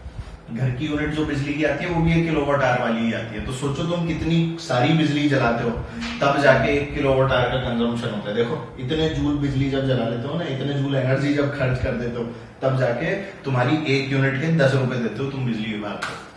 ठीक है, तो ऐसे कोसना नहीं चाहिए किसी भी चीज को, जो अवेलेबल है उसमें अभी खुश रहना चाहिए। वैसे ही कोरोना चल रहा है। ठीक है, बिजली आ रही है, खुशी मनाओ, खाना मिल रहा है, खुशी मनाओ, और अगले टॉपिक की तरफ बढ़ जाओ। ओके, चलिए तो आगे बढ़ते हुए बात करते हैं किसकी? न्यूक्लियर फिजन की। हमने जो ग्राफ देखा था उसमें मैंने आप लोगों को ये बात बताई थी कि किस तरह से फिजन और फ्यूजन जो है उसमें डिफरेंस होता है। फिजन के अंदर क्या होगा, आपका जो एक ही जो न्यूक्लियस है वो 2 पार्ट से अंदर फूट जाएगा। ठीक है, पर वो अपने आप नहीं होता, बैठे बैठे नहीं फूट जाता, वो रेडियो एक्टिविटी जो हम लोग आगे पढ़ेंगे। तो रेडियो एक्टिविटी इज डिफरेंट और फिजन इज डिफरेंट। फिजन जो है वो बाहर से करवाया जाता है, स्पॉन्टेनियस प्रोसेस नहीं होता। Radio activity is spontaneous, fission is non spontaneous. इसको बाहर से कराते हैं, इसलिए इसको इंड्यूस्ड बोलते हैं। ठीक है, तो इसको इंड्यूस कराना पड़ा। इंड्यूस किसके थ्रू करा अपन ने? थर्मल न्यूट्रॉन मारा। थर्मल न्यूट्रॉन मारा किसके ऊपर? न्यूक्लियस के ऊपर। न्यूक्लियस किसका था? यूरेनियम का। और यूरेनियम के ऊपर जैसे ही हम लोगों ने न्यूट्रॉन मारा तो यूरेनियम का न्यूक्लियस फूट गया। ठीक है, वो फूटा तो 2 पॉसिबिलिटीज के रिएक्शन होते हैं, वो दोनों पॉसिबिलिटीज हम देख लेते हैं। और जब वो नए न्यूक्लियस बनते हैं जो ज्यादा स्टेबल होते हैं, तो हम लोगों को क्या मिलता होगा? सोचो, एक मास डिफेक्ट आता होगा, उस मास डिफेक्ट के कारण क्या होता होगा? एनर्जी रिलीज होती होगी। वही जो एनर्जी है उसी से हम लोग बिजली बना लेते हैं। ठीक है, और जिनके दिमाग में तोड़ फोड़ चलती रहती है और दुनिया भर की चीजें चलती रहती हैं, वो लोग उससे एटम बम भी बना सकते हैं। ठीक है ना, तो देखते हैं किस तरह से। Let's talk about nuclear fission. Auto horn करके एक साइंटिस्ट हुआ करते थे, तो ऑटो हॉर्न और स्ट्रॉसमैन करके जो थे, इन लोगों ने मिलकर न्यूक्लियर फिजन के बारे में बताया। हालांकि इसके बाद में इन्हीं के परिवार के लोग, इनकी पुत्र और पुत्र वधू वगैरह ने मिलके भी इसके ऊपर बहुत सारे एक्सपेरिमेंट किए और काम किया। कुछ भतीजा भतीजी वगैरह भी हुआ करते थे, उन लोगों ने इस पे काम किया और बताया कि असली में फिजन जो है वो क्या होता है। तो splitting of a heavy nucleus into 2 और मोर लाइटर वंस। ठीक है, कोई भी हैवी न्यूक्लियस है 2 या 2 से ज्यादा लाइट न्यूक्लियस में टूट जाएगा, पर वो दोनों जो लाइट वंस होंगे वो होंगे भी कैसे? ज्यादा स्टेबल होंगे। किससे? इस हैवी न्यूक्लियस से। ठीक है, इनटू 2 और more lighter ones when bombarded by a neutron. इस न्यूट्रॉन को हम थर्मल न्यूट्रॉन भी बोलते हैं, और इसकी जो एनर्जी है वो करीब 0.04 इलेक्ट्रॉन वोल्ट्स की होती है। ठीक है, या अपन वो जो 3/2 kT लिखते हैं ना काइनेटिक एनर्जी को, वहां से भी इसको कैलकुलेट कर सकते हैं। अब देखो जो प्रोसेस है वो बना हुआ है, न्यूट्रॉन बना हुआ है, ये यूरेनियम 235 का न्यूक्लियस बना हुआ है। तो देखो अपन ने जैसे ही न्यूट्रॉन यूरेनियम 235 के ऊपर मारा तो उससे क्या हुआ? ये इसके अंदर इम्बैलेंस ऑफ फोर्सेस हुआ। क्यों हुआ? क्योंकि 235 का 236 हो गया, तो ये अपनी एक इंटरमीडिएट फॉर्म के अंदर चला गया जो अनस्टेबल थी। ये जो अनस्टेबल फॉर्म है यूरेनियम 236 की, ये संभाल नहीं पाया और अड़ोस पड़ोस के न्यूट्रॉन्स को प्रोटॉन्स को धक्का मार मार के फूट गया। फूटा तो एक बना बेरियम, एक बना क्रिप्टन, ये हमें पता होगा। ठीक है, एक जो पॉसिबिलिटी और है उसमें ज़ीनॉन और स्ट्रोंशियम बनाते हैं, वो इक्वेशन मैंने लिख रखी है, अभी पता लग जाएगा। तो बेरियम बना और क्रिप्टन बना और साथ में निकले 3 न्यूट्रॉन। देखो 1 2 3 ऐसे, ये जो 3 न्यूट्रॉन्स हैं इनको हम लोग सेकेंडरी न्यूट्रॉन्स बोलते हैं। क्या बोलते हैं? सेकेंडरी न्यूट्रॉन्स बोलता है। और ये जो सेकेंडरी न्यूट्रॉन्स हैं, ये बचे हुए जो आपके अब यूरेनियम 235 होते हैं उनको जाके हिट करते हैं। तो सोचो ये जो 3 निकले, इन तीनों से एक एक रिएक्शन और हुआ, उस हर रिएक्शन में फिर से 3 न्यूट्रॉन निकले, उन 3 से वापस से 3 हुए, तो 3 ने 9 बनाए, तो इसलिए वो 9 के 27 ऐसे चलता रहता है। तो ये जो चेन चलती है ना, इस चेन के कारण इसको चेन रिएक्शन बोला जाता है। और ये अनकंट्रोल्ड जब हो जाती है तो हम लोगों को ऐसा बोलते हैं कि अब तो एटम बॉम्ब बन गया। तो बॉम्ब अपने को बनाना नहीं होता, बस वो रक्षा के लिए बनाते हैं कि देखो हमारे पास पड़ा है, तुम अगर हमें चूल करोगे तो हम भी तुम्हारे ऊपर पटाखे गिरा देंगे, बस और कोई कारण नहीं होता। अपने को काम वाम में ऐसी चीजें नहीं लेनी होती। पहले ही कोरोना से हम लोग अपनी हालत जो है वो खराब करवाए पड़े हैं, तो परमाणु और जीवाणु में फर्क तो होता ही है। तो आइए देखते हैं, ये 3 न्यूट्रॉन चेन रिएक्शन कराते हैं तो आपका जो न्यूक्लियर फिजन है उसका प्रोसेस जो है हो जाता है। इन न्यूट्रॉन से नंबर को हम लोग कंट्रोल कर लेते हैं, वो कैसे करते हैं वो सब बात अभी हम लोग कर लेंगे। ठीक है, तो देखिए जो प्रॉपर जो रिएक्शन है वो लिखी हुई है, न्यूट्रॉन N10 साथ में यूरेनियम 23592, इससे बन गया यूरेनियम 23692 जो कि अनस्टेबल था। ये जब फूटा तो हमें बेरियम और क्रिप्टन मिला, बेरियम 141, क्रिप्टन 92 और साथ में निकले 3 न्यूट्रॉन और कुछ एनर्जी। अच्छा, कुछ एनर्जी नहीं थी, 200 मेगा इलेक्ट्रॉन वोल्ट थी। ठीक है, और इसके अलावा जो एक और पॉसिबिलिटी होती है वो होती है ज़ीनॉन स्ट्रोंशियम वाली 140 54 94 38। ठीक है, इस केस में 2 न्यूट्रॉन निकलता है और साथ में एनर्जी वही 200 मेगा इलेक्ट्रॉन वोल्ट। आप मानेंगे नहीं कि करीब करीब 5 न्यूट्रॉन निकलने वाली इक्वेशंस तक होती हैं, पर हमें उनसे कोई मतलब नहीं होता। And on an average around 2.5 neutrons निकलते हैं। जो सेकेंडरी न्यूट्रॉन्स होते हैं ये कितने होते हैं? 2.5 होते हैं एवरेज, वो एवरेज निकाल रखा है। ऐसे कभी 2.5 न्यूट्रॉन नहीं निकलेगा कि इस इक्वेशन से 2.5 न्यूट्रॉन निकल रहा है, तो कोई ऐसी रिएक्शन है नहीं 2.5 न्यूट्रॉन वाली। एवरेज जब निकालते हैं तो वो 2.5 आता है। ठीक है, आइए तो ये हमारे पास में जो रिएक्शन से आ गई, ये मैंने यहाँ पर एनर्जी लिख रखी है, 200 मेगा इलेक्ट्रॉन वोल्ट की एनर्जी इन दोनों रिएक्शन से जनरेट होती है। और ये देखिए एवरेज सेकेंडरी न्यूट्रॉन्स की संख्या जो है वो 2.5 है। अब ये जो एनर्जी रिलीज हुई ना 200 मेगा इलेक्ट्रॉन वोल्ट, इस एनर्जी का 93% पोर्शन तो काइनेटिक एनर्जी में जाता है जो आपके प्रोडक्ट सुन रहे हैं उसकी, और 7% जो है वो गामा रेडिएशंस होती हैं जिनका हमें ज्यादा कुछ पता नहीं लगता है। हमारे काम में 93% काइनेटिक एनर्जी और प्रोडक्ट जो है यही होती है। ठीक है, चलो आगे देखते हैं। इसी के बारे में एक 2 पॉइंट्स और हैं। 0.1% मास इज कन्वर्टेड इनटू एनर्जी, मतलब ये जो 200 मेगा इलेक्ट्रॉन वोल्ट की जो एनर्जी आई है ना, इसका अगर मास डिफेक्ट निकालते हैं तो 0.1% ऑफ द टोटल मास होता है, जो किस में कन्वर्ट हो जाता है? एनर्जी के अंदर कन्वर्ट हो जाता है। ठीक है, तो सिर्फ 0.1%, ध्यान रखना। अगर आपको E = डेल्टा mc² में लगाना होगा तो 0.1% करके फिर उसे केजी में भी चेंज करना, पर हाँ इलेक्ट्रॉन वोल्ट में हो तो आप लोग डायरेक्टली AMU की टर्म्स में उसको कर सकते हैं। ठीक है ना। अच्छा, एवरेज काइनेटिक एनर्जी जो होती है सेकेंडरी न्यूट्रॉन की वो 2 मेगा इलेक्ट्रॉन वोल्ट होती है। ठीक है, ये भी हम लोगों को पता होना चाहिए। Kinetic energy of secondary neutron is 2 mega electron volt. ये कुछ ऐसी चीजें हैं जो अगर हमें पता होती हैं तो कभी ऐसा कोई डायरेक्ट सा क्वेश्चन आ गया तो हम डायरेक्टली उसको सॉल्व कर सकते हैं, उसमें डरने वाली बात नहीं है। ठीक है, इसके बाद में एक रिप्रोडक्शन फैक्टर होता है जो यहाँ पर डिफाइन किया जाता है। इसको रिप्रोडक्शन फैक्टर भी बोल देते हैं, इसको मल्टीप्लिकेशन फैक्टर भी बोल देते हैं। तो 2-4 नाम से जाना जाता है। इन नामों के अंदर तो कुछ रखा नहीं है, आपको तो ये पता होना चाहिए कि इसको K से रिप्रेजेंट करते हैं और K की वैल्यू क्या होती है? Rate of production of neutrons divided by the rate of loss of neutrons. कितनी रेट से आपके न्यूट्रॉन्स बन रहे हैं रिएक्टर के अंदर अपॉन कितनी रेट से आपके न्यूट्रॉन्स का लॉस हो रहा है रिएक्टर के अंदर, उसके हिसाब से हम लोग K की वैल्यू को डिफाइन करते हैं। ठीक है, अब K की वैल्यू के बेस जो कहानियां होती है ना वो मैंने यहाँ पर आपके लिए बना दी है। K की वैल्यू अगर 1 होती है तो हम बोलते हैं कि हमारा जो रिएक्टर है वो क्रिटिकल कंडीशन के अंदर काम कर रहा है। क्रिटिकल, ठीक है, स्टेडी कंडीशन है, क्रिटिकल कंडीशन है। इस टाइप को हम लोग स्टेडी भी बोलते हैं और ये जो कंडीशन हो रही होती है ये रिएक्टर में हो रही होती है, मतलब जितने प्रोडक्शन हो रहे होते हैं ना, रेट ऑफ प्रोडक्शन ऑफ जो न्यूट्रॉन्स की है वही रेट ऑफ लॉस है न्यूट्रॉन्स की। तो आप लोग इस बात का अंदाजा लगा सकते हैं कि अगर प्रोडक्शन रेट और लॉस की रेट बराबर है तो जो अमाउंट ऑफ न्यूट्रॉन्स आपको दिख रहा होगा वो हमेशा कैसा होगा, कांस्टेंट होगा। वेरी गुड, ये फंडा हम रेडियो एक्टिविटी में भी काम लेंगे जब रेडियो एक्टिव इक्विलिब्रियम की बात करेंगे, ठीक है। के की वैल्यू मान लो ग्रेटर देन 1 हो गई तो इस केस को अपन सुपर क्रिटिकल के केस में ले जाता है, ग्रेटर देन 1 वाले केस में, मतलब कि न्यूट्रॉन जो प्रोड्यूस होने की रेट है वो अब लॉस की रेट से बहुत ज्यादा हो गई है, के की वैल्यू ग्रेटर देन 1 हो गई, के की वैल्यू ग्रेटर देन 1 हो गई, मतलब हम कंट्रोल नहीं कर पा रहे तो ये अनकंट्रोल्ड कहलाता है। और जो चीज अनकंट्रोल्ड है वो रिएक्टर नहीं है, वो तो बॉम्ब है, ठीक है। अगर आपने चेरनोबिल के बारे में सुना हो तो वहां अनकंट्रोल्ड रिएक्शन हो गया था, वो बॉम्ब बन गया था, वो है वो पावर प्लांट वहां पर क्योंकि वहां पर कुछ ऐसी दिक्कत हुई जिसके कारण से जो है रिएक्टर कोर पूरा का पूरा ब्लास्ट हो गया और इतने हैवी बैकरल्स के अंदर वहां जो रेडियो एक्टिविटी थी वो हम लोगों को मिली जिसका कोई अंदाजा भी नहीं लगा सकता। अगर आप लोग चेरनोबिल नाम की एक सीरीज है, जब कॉलेज में पहुंच जाए तब देखें, जो टीचर्स लेक्चर देखते हैं वो लोग वैसे ही अगर देख लें तो उन लोगों को पता लगेगा कि उसके पीछे क्या कारण थे, ठीक है ना। तो अनकंट्रोल्ड चेन रिएक्शन चालू हो जाता है और ये किसमें होता है, एटम बॉम्ब में। फिर हम उसको रिएक्टर नहीं बोलते, फिर वो एटम बॉम्ब ही बन जाता है, ठीक है ना।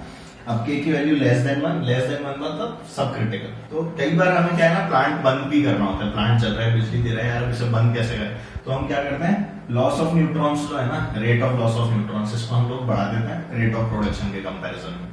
तो ये जो वैल्यू है लेस देन 1 हो जाती है और इसलिए इस तरह के रिएक्शन को, इस तरह के जो टाइप ऑफ रिएक्टर होता है इसको हम रिटार्डेड रिएक्शन बोलते हैं, रिटार्डेड रिएक्टर बोलते हैं। और ये किस लिए होता है, जिससे हम चेन रिएक्शन अगर चालू हो गई है तो उसको बंद कर सकें, ठीक है।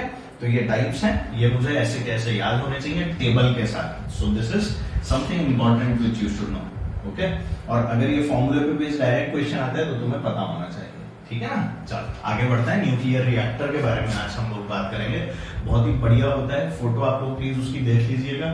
फोटो अगर बनाते तो बहुत ज्यादा आपको यहाँ पर बता नहीं पाता और बेकार में मुझे जरूरत नहीं है यहाँ पर उसकी फोटो बनाने की, तो इसलिए हम लोग यहाँ बात करेंगे एक न्यूक्लियर रिएक्टर के बारे में। तो रिएक्टर में देखो, कोई भी अगर पावर प्लांट है ना तो उसमें एक चीज बेसिक क्या होती है, एक फ्यूल होता है, उस फ्यूल को हम लोग जलाते हैं, ठीक है। उस फ्यूल से जब एनर्जी निकलती है तो उस एनर्जी से हम लोग क्या करते हैं ना, हर रिएक्टर के अंदर, हर पावर प्लांट के अंदर जनरली पानी जो होता है ना, पानी हमारे पास में पतली पतली ट्यूब्स के अंदर ऐसे भरा हुआ होता है, पतली पतली ट्यूब्स होती है, बहुत सारी ट्यूब्स होती है, ठीक है।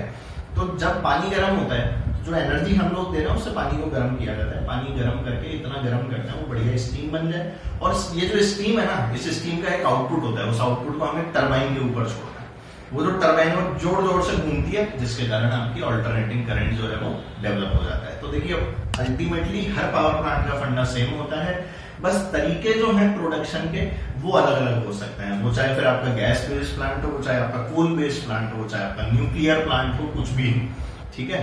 उन सबके अंदर जो तरीका है ना टरबाइन से बिजली बनाने का वो हमेशा से सेम रहा है और आगे आने वाले समय में भी सेम ही रहेगा, ठीक है। तो देखिए सबसे पहले न्यूक्लियर रिएक्टर में हमने फ्यूल की बात की, तो U3O8 जो है वो फ्यूल होता है जिसके अंदर यूरेनियम 235 जो मेरे काम का है, जो फिजनेबल भी जिसको बोलते हैं, जो फिजनेबल मटेरियल है जिसका मैं फिजन करा सकता हूँ, वो सिर्फ 0.7% होता है। अब 0.7% है यार, मतलब मान लो 1 ग्राम लेकर आ रहा हूँ तो उसके अंदर कितना सा निकला है, 0.7%, ठीक है। तो यूरेनियम 238 मेरे काम का था नहीं, तो मैंने क्या किया, इसके लिए एक नया प्रोसेस किया जिसे हम लोग बोलते हैं एनरिचमेंट। तो ये तो ओर हो गया, इस ओर को एनरिच किया किससे, यूरेनियम हेक्साफ्लोराइड से, UF6।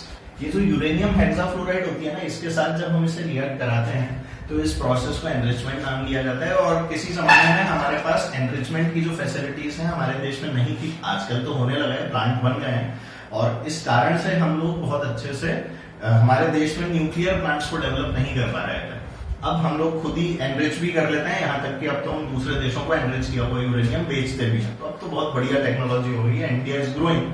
कोविड-19 के कारण थोड़ी सी समस्याएं हैं देश में, आशा करता हूँ वो भी बहुत जल्दी दूर हों।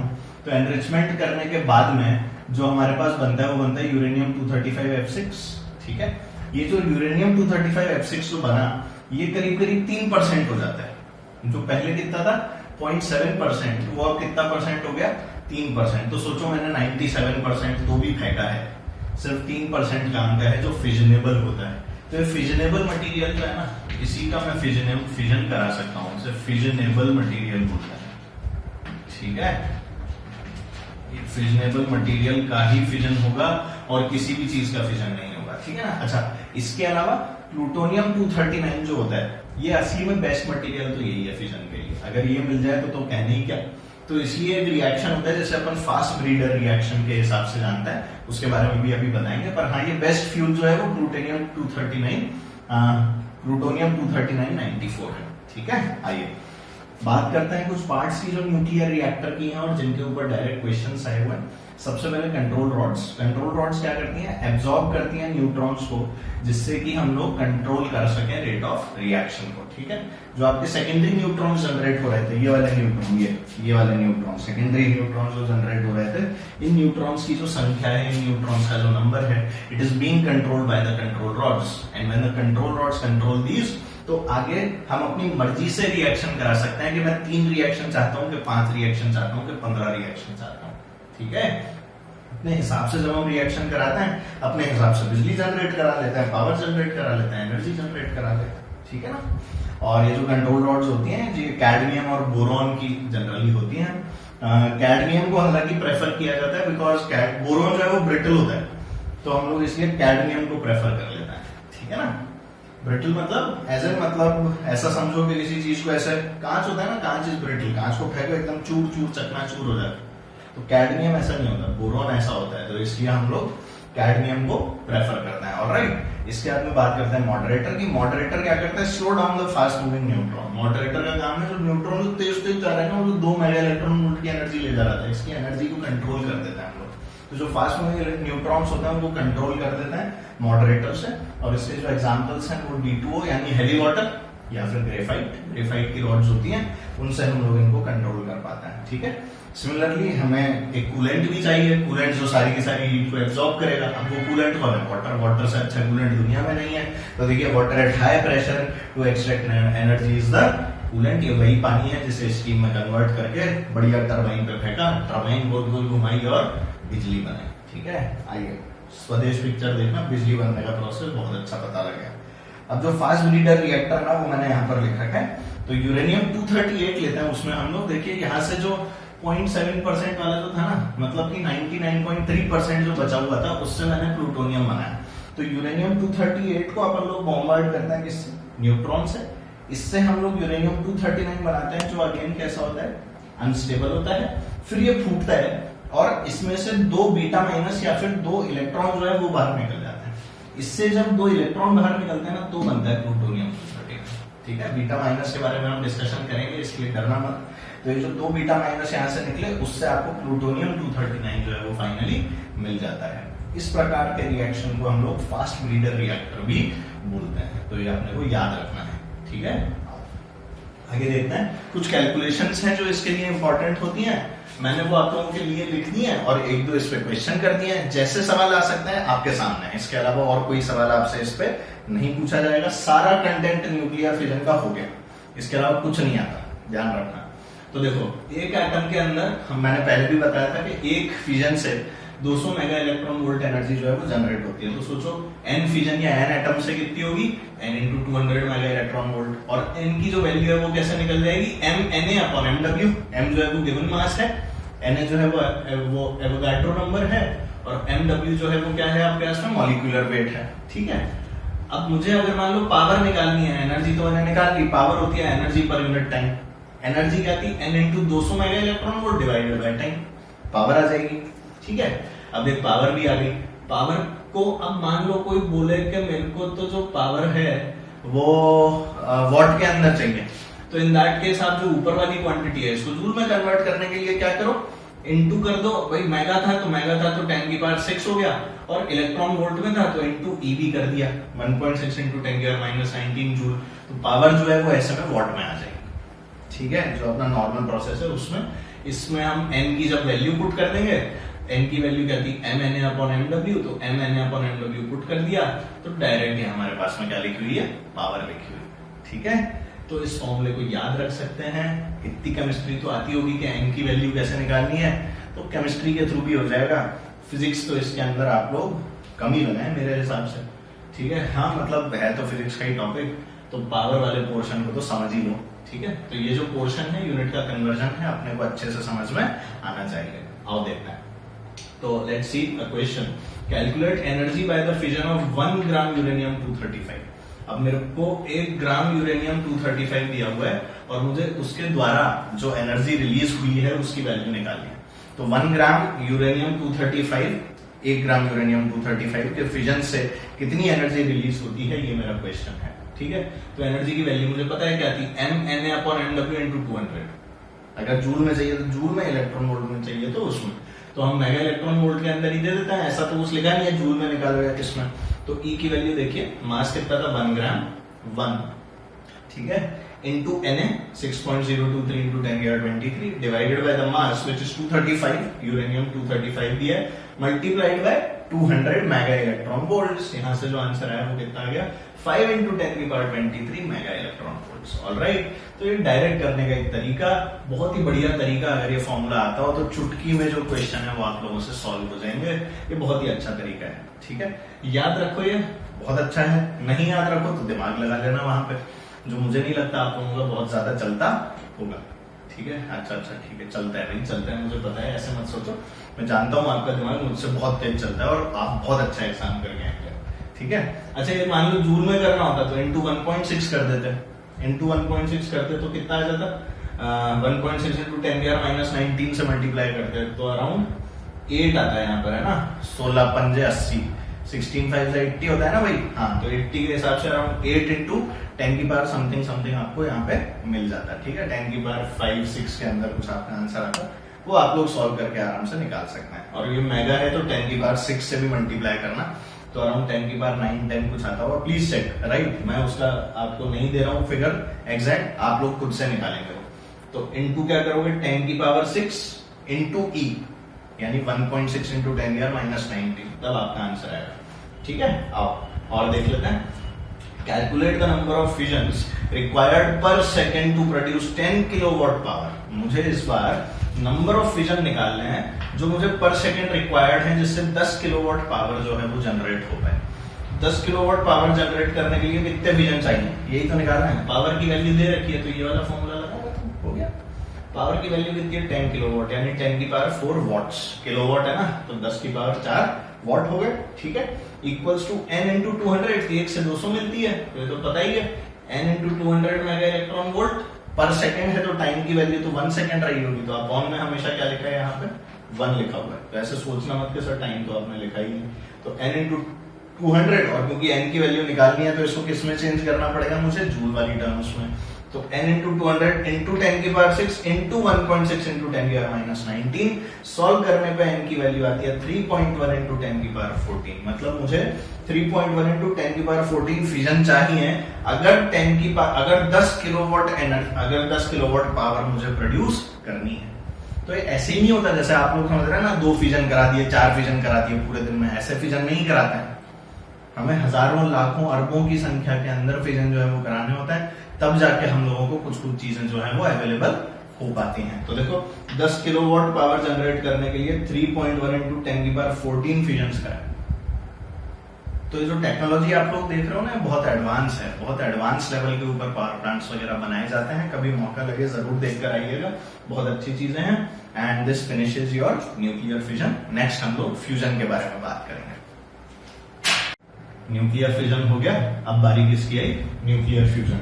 न्यूक्लियर फिजन में जितने क्वेश्चन होते थे सब हमने कर लिए, उसके अलावा और कोई चीज पूछी नहीं जाती। अब न्यूक्लियर फ्यूजन में भी सब कुछ कर लेंगे, उसके अलावा कुछ पूछ ही नहीं पाएंगे, तो अपना सिलेबस पूरा का पूरा न्यूक्लियर वाले पार्ट का भी क्या हो जाएगा, खत्म हो जाएगा। तो आप देखते हैं न्यूक्लियर फ्यूजन के अंदर क्या हुआ। It is a reaction in which 2 or more atomic nuclear combine to form 1 or more different atomic nuclear and subatomic particle, ठीक है। बेसिकली 2 या 2 से ज्यादा एटॉमिक न्यूक्लियर जो कि कम स्टेबल हैं, वो लोग मिलके एक बड़े न्यूक्लियस को बनाते हैं। अच्छा, बड़ा न्यूक्लियस भी स्टेबल बेल्ट में बनाने की कोशिश करता है, जिससे कि ज्यादा स्टेबल जो है वो न्यूक्लियस बने। हम ऐसा नहीं कि स्टेबल बेल्ट को पार करके दूसरे यूरेनियम की तरफ चले गए, भाई छोटे छोटे मिलाने थे, चलो यूरेनियम बना देते हैं, तो ऐसा नहीं करते।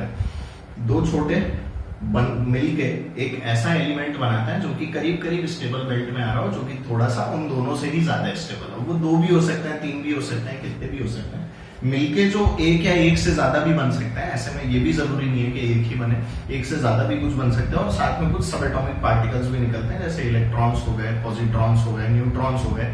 इलेक्ट्रॉन्स जनरली नहीं होते, पॉजिट्रॉन्स और न्यूट्रॉन्स जो होते हैं, प्रोटॉन्स जो होते हैं, ये सब चीजें ज्यादा निकलती हैं। तो ये न्यूक्लियर फ्यूजन का प्रोसेस है, दो छोटे या दो से ज्यादा छोटे मिले और एक बड़े न्यूक्लियस को बनाया, जो कि इन दोनों से ही या तीनों से ही या चारों से ही ज्यादा स्टेबल था। ठीक है, हमारे केस में दो का एक करना है, तो अपने को तो फ्यूजन उसी तरह से पढ़ना है। ठीक है, तो यहाँ पर यही कहानी लिखी, आप लोग देख सकते हैं, दो छोटे छोटे से न्यूक्लियस हैं, दोनों आपस में मिले, हमने एक बड़ा न्यूक्लियस बना दिया प्लस सम सब एटॉमिक पार्टिकल्स बना दिया। अब ये जो न्यूक्लियर फ्यूजन होता है ना, न्यूक्लियर फ्यूजन कराने के लिए हमें तो टेम्परेचर वगैरह ना बहुत हाई चाहिए, 10⁻⁷, 10⁸, मतलब ऐसा समझो कि न्यूक्लियर फ्यूजन कराने के लिए हमें एटम बम फोड़ना पड़ता है, तब जाके न्यूक्लियर फ्यूजन चालू होता है। तो इसलिए है ना, न्यूक्लियर फ्यूजन पे बेस्ड हम लोग कोई रिएक्टर वगैरह जो है ये सब लगाते नहीं है, क्योंकि इसको कंट्रोल कर पाना हमारे बस में नहीं है। जैसे सन के ऊपर बाकी जो स्टार्स हैं उनके अंदर भी न्यूक्लियर फ्यूजन ही, असली में अर्थ में हमें जो एनर्जी मिल रही है ये सब फ्यूजन की ही एनर्जी है। क्योंकि देखो सन है, सन के ऊपर जो एनर्जी आई वो किससे आई? न्यूक्लियर फ्यूजन से, और वो जो न्यूक्लियर फ्यूजन की एनर्जी है वही अल्टीमेटली कहाँ आई? अर्थ पे। ये जो एनर्जी हम लोग अभी जितनी भी एनर्जी हमें मिल रही है सन के रेडिएशन के तौर पे, ये सारी एनर्जी न्यूक्लियर फ्यूजन से बनी है। और कई लाखों मेट्रिक टन ऑफ हाइड्रोजन एक एक सेकंड में सूरज के ऊपर जल जाती है, उसके कारण जो एनर्जी रिलीज होती है वही हम तक आज की डेट में आ रही है। अच्छा, सारी नहीं आ रही कि सारी आ गई, लो अर्थ कोई फेंक दी सारी एनर्जी, तो फिर अर्थ अपने रहने लायक नहीं होती ना, हम ये सब चीजें कैलकुलेट कर रहे हो। ठीक है, तो ऐसे दो ये मिले और एक बड़े को बनाया। ठीक है, it is the chief source of energy of sun and stars, right. Hydrogen bomb जो है उसका भी फंडा इसी के ऊपर बेस्ड है। एक आध बार टेस्टिंग हुई है बहुत छोटे स्तर पे, बहुत बड़े स्तर पे इसकी टेस्टिंग कर पाना अभी तक असंभव रहा है। तुम ये समझो कि कई सालों से इसके ऊपर जो रिसर्च है वो चली जा रही है, but still we are not able to control this. Research is still on, but अभी तक भी हम लोग इसे कंट्रोल नहीं कर पाए हैं। और जो मैं अभी आपको बता रहा था कि बहुत हाई टेम्परेचर चाहिए होता है, क्योंकि बहुत हाई टेम्परेचर चाहिए होता है इसलिए इसको थर्मोन्यूक्लियर फ्यूजन भी बोलते हैं। क्या बोलते हैं इसको? Thermonuclear fusion. ठीक है, इतना हाई टेम्परेचर चाहिए कि ऐसा समझो कि जो न्यूक्लियस होता है ना, वो आपका एक प्लाज्मिक स्टेट के अंदर चला जाता है। प्लाज्मिक स्टेट में जाके अपन क्या करते हैं, न्यूक्लियस को बहुत पास ले आते हैं, इतना पास ले आते हैं कि जो न्यूक्लियर फोर्सेस होती है ना, वो न्यूक्लियस, इस न्यूक्लियस के और इस न्यूक्लियस के न्यूट्रॉन प्रोटॉन में ऐड करने लग जाते हैं, जिसके कारण से ये सिंगल बन जाता है। ठीक है, जैसे तुमने बायो में पढ़ा है, दो सेल मिले फिर एक बड़ा बन गया, उसी तरह से किसके अंदर आ जाता है, ये न्यूक्लियस के अंदर भी ऐसा होता है फिजिक्स के अंदर, in case of fusion particularly. Alright, तो पहला केस क्या था? हाई टेम्परेचर वाला। दूसरा केस है हाई प्रेशर वाला। प्रेशर भी जो है वो हाई होना चाहिए, जिससे क्या हो, फ्रीक्वेंसी ऑफ कोलिजन जो है वो ज्यादा हो जाए, मतलब जल्दी टकराए, जिससे कि जो पॉसिबिलिटी है या जो प्रोबेबिलिटी है फ्यूजन होने की वो क्या हो जाए, ज्यादा हो जाए। ठीक है, तो ये दो कंडीशंस जो हैं ये जरूरी होती हैं फ्यूजन करवाने के लिए। ऑलराइट, आइए असली में जो फ्यूजन का जो प्रोसेस है, जब हम लोगों ने उसे एनालाइज किया तो असली में it was based on PP cycle. PP cycle होती है प्रोटॉन साइकिल, और जो उसकी इक्वेशन है वो सिंगल इक्वेशन ये है, 4H11 और 2He क्या बोलेंगे इसको, हीलियम। यहाँ पर ये हीलियम है, ये दो बीटा प्लस निकले, दो न्यूट्रिनो निकले और साथ में एनर्जी निकली, ये कहानी चल रही है। ठीक है, ये जो हाइड्रोजन है, हाइड्रोजन से हीलियम के साथ में दो बीटा प्लस का मतलब पॉजिट्रॉन था, याद होगा। ठीक है, नहीं भी याद तो अभी हम लोग पढ़ेंगे इसके बारे में। दो न्यूट्रिनो और ये एनर्जी जो है वो करीब 26 मेगा इलेक्ट्रॉन वोल्ट यहाँ पर जनरेट हो रही होती है। ठीक है, it is around 26 mega electron volt and this equation comes as a consequence of the proton cycle. ये आपकी प्रोटॉन साइकिल जो है वो लिखी हुई है। ठीक है, ये हाइड्रोजन मिलके आपको ये मिला 2H1 बीटा प्लस और न्यूट्रिनो। पहली बार में एनर्जी रिलीज कितनी थी? 0.42 मेगा इलेक्ट्रॉन वोल्ट्स। नेक्स्ट हम लोगों ने ये 2H1 H11 3He2 beta plus निकला, न्यूट्रिनो निकला और इतनी एनर्जी निकली। ठीक है, ये जो दोनों इक्वेशन है ना, ये असली में दो बार हो रही होती है, ये वाली दोनों, ये आपकी फर्स्ट इक्वेशन है, ये आपकी सेकंड इक्वेशन। तो फर्स्ट और सेकंड इक्वेशन जो है वो असली में कितनी बार होती है? दो बार, और थर्ड इक्वेशन जो है वो एक बार होती है। ठीक है, तो हम लोग ऐसा बोलते हैं कि इन दोनों की जो एनर्जी है वो तो डबल हो जाएगी, और थर्ड इक्वेशन जो थी वो 3He2 से जो 4He2 बना, साथ में 2 हाइड्रोजन और निकले और 12.86 मेगा इलेक्ट्रॉन वोल्ट की एनर्जी आई। ये इक्वेशन एक बार होती है। तो जब एनर्जी जोड़ते हैं तो करीब करीब 26 मेगा इलेक्ट्रॉन वोल्ट आती है। यहाँ पे हमने इसको जो है Q1 माना है, इसको हमने Q2 माना है और इस एनर्जी को हमने Q3 माना है। तो twice of Q1, twice of Q2 and Q3, जब इनको जोड़ते हैं तो नियरली 26 मेगा इलेक्ट्रॉन वोल्ट हमारी जो एनर्जी है वो निकल के आ जाती है। ऑलराइट, तो this is how it goes. इसको हम लोग प्रोटॉन प्रोटॉन साइकिल बोलते हैं। ऑल्दो इस इक्वेशन के ऊपर तो आज तक कोई सवाल नहीं आया है, पर हमें ये वाली एनर्जी के बारे में पता होना चाहिए, साथ में हमें ये पता होना चाहिए कि ये वाली इक्वेशन क्या है फाइनली। इसमें क्वेश्चन इस तरह के पूछे गए हैं कि भाई कितने बीटा प्लस या पॉजिट्रॉन निकलते हैं और कितने एंटी न्यूट्रिनो निकलते हैं। तो ये हमें हल्का फुल्का सा आइडिया जब होगा तभी हम लोग इस वाली चीज को सॉल्व कर पाएंगे या समझ पाएंगे, क्योंकि हम लोग fill in the blanks type का आ गया तो एनीथिंग कैन कम, राइट। तो इसलिए थोड़ा सा याद रखें, तैयार रहें, ठीक है। कुछ बातें जो फ्यूजन के लिए जरूरी होती हैं, मतलब फ्यूजन तो हो गया, फ्यूजन के अंदर जो बातें हैं जो हम लोगों ने रिजल्ट निकाले उसके अंदर एक बार कि जो मास डिफेक्ट होता है फ्यूजन का वो 0.7% होता है। फ्यूजन का याद कर कितना था 0.1%, यहाँ कितना है 0.7%। तो उससे ज्यादा है तो यहाँ एनर्जी भी अपने को क्या मिलती होगी, ज्यादा मिलती होगी, उसी के हिसाब से ज्यादा एनर्जी जनरेट होगी। और no reactor is based on fusion, fusion पे कोई रिएक्टर नहीं होता, इसके ऊपर हमने पहले भी बात कर रखी है, ठीक है। अब यहाँ पर एक कंसेप्ट और हमें पढ़ना है। फ्यूजन की कहानी जो है वो तो चलती ही है इस तरह से। फ्यूजन की कहानी एज सच जो थ्योरी वाला पार्ट है वो समाप्त हो चुका है। क्वेश्चंस हम लोग अभी करेंगे। एक दो चीजें और हमें पढ़नी होती हैं जिसका नाम होता है पेयर प्रोडक्शन और पेयर एनाइलेशन, ठीक है। सबसे पहले पेयर प्रोडक्शन के बारे में बात करते हैं। पेयर प्रोडक्शन का मतलब इलेक्ट्रॉन और पॉजिट्रॉन का एक पेयर जनरेट हुआ। वो जनरेट कैसे हुआ, हमने गामा फोटोन को लेकर न्यूक्लियस के ऊपर फेंका, ऐसे में एक इलेक्ट्रॉन और पॉजिट्रॉन का एक पेयर जनरेट होता है। और वो पेयर जनरेट होने की जो कंडीशन है, तो for the condition of pair production, ठीक है ना। इस केस में क्या हुआ, मैंने एनर्जी वाला एक फोटोन फेंका है और वो जो एनर्जी वाला फोटोन है वो मुझे कुछ मास दे रहा है, ठीक है। तो energy is being converted into mass in case of pair production. कुछ बना, प्रोडक्शन यानी प्रोड्यूस हुआ, तो मास बना किससे, एनर्जी से बना। और इसकी जो कंडीशन है वो ये होती है कि ये जो गामा फोटोन हम लोग फेंक रहे हैं इसकी energy should be greater than और equal to 1.02 mega electron volt. अगर इससे कम एनर्जी है तो पेयर प्रोडक्शन नहीं होगा, ठीक है। ये हम लोगों को डायरेक्टली याद रहे, ये एक्सप्रेशन याद रहे कि फॉर प्रोड्यूसिंग अ पेयर या फिर for pair production energy of the photon should be greater than और equal to 1.02 mega electron volt. Please इस चीज को आप लोग याद रखें, ठीक है। डायरेक्ट रिजल्ट है। असली में देखो अगर डेरिवेशन की बात करनी है तो यहाँ वैसे तो करनी नहीं चाहिए because it is crash course, इतनी डिटेल में नहीं जाऊंगा, पर हल्का सा हिंट ये दे देता हूँ कि रेस्ट मास एनर्जीज और साथ में काइनेटिक एनर्जीज को कैलकुलेट करके हम लोग इसको निकालते हैं, ठीक है। और उस डिटेल में जाना नहीं है, सिर्फ सुन लो और खुश रहो, ठीक है। आगे की कहानी देखते हैं। आओ, पेयर प्रोडक्शन के बाद में आता है पेयर एनाइलेशन, ठीक है। जब हम लोग पेयर एनाइलेशन की बात करते हैं तो यहाँ था एनर्जी इनटू मास, यहाँ क्या हो गया मास इनटू एनर्जी, ठीक है ना। एनाइलेशन के अंदर मास कन्वर्ट हुआ एनर्जी में।